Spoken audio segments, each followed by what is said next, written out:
من در یتیمخانه کلان شدم. اگر با این آدم یکون کاری کنی به زندان میافتی و حیات خود را برباد میدهی. حیات من از روزی به دنیا آمدنم برباد رفته است.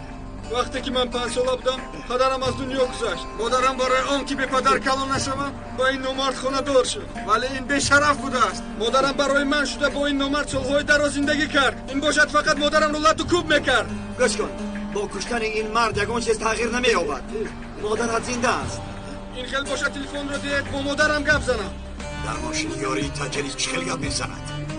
تلفن رو دید احوال مادرم را فهمم، بعد این بی‌شرف رو سر میدهم.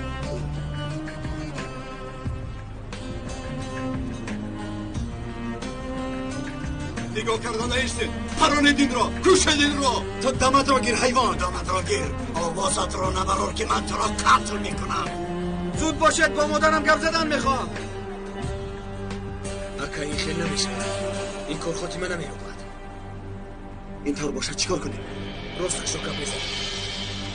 باز یگان بالا را به سر نآورد. راست بودن رو دانه دارو میشود. نمیدانم به فکرم. ای خدای من منش. به من نگاه کن مسعود. شیر بچه من، حالتت را میفهمم، بسیار دشوار است، اما بیا باز از این هم دشوارتر نشود. مرده است. مادرم مرده است. گپ نمیزنید. چرا گپ نمیزنید؟ همدردی ما رو قبول کن. متاسفانه از دست دادم.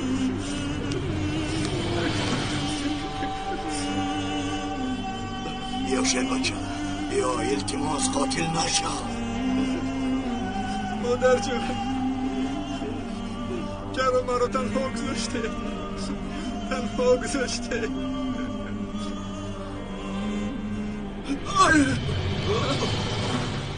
نزدیک نشوید، نزدیک نشوید، نزدیک نشوید، میپرانم. شراب احمقی نکن، آرام باش. صدا میبرداری ها؟ به آن هم نمادرت را نه خودت را چشم دیدن نداشتم. آرام باش شراب، آرام باش. نزدیک نشوید، نزدیک نشوید، شما دخالت نکنید. وقت تکون با آخی رسید، میکشم تو را احمق. برادر پسر را میکشد، من نمیایستم. میکشم تو را، میکشم تو را.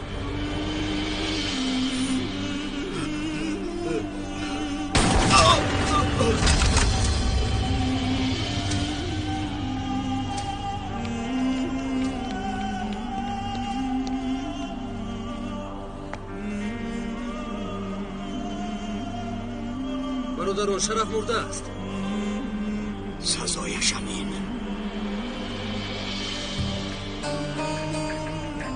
یک مادر داشتم و هم گذشت. شب روز نگفته کار میکرد. با همه این دشواری ها نگاه نکرده او مرا خواند. میگفت پسرم خان و من اهمیت نده،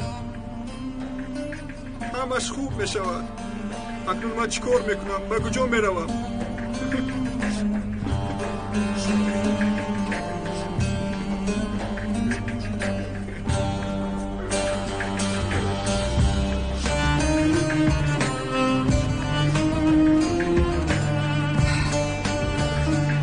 میفهمم شیر بچه من، حالت دشوارت را میدانم، درد یتیمی را خوب میدانم.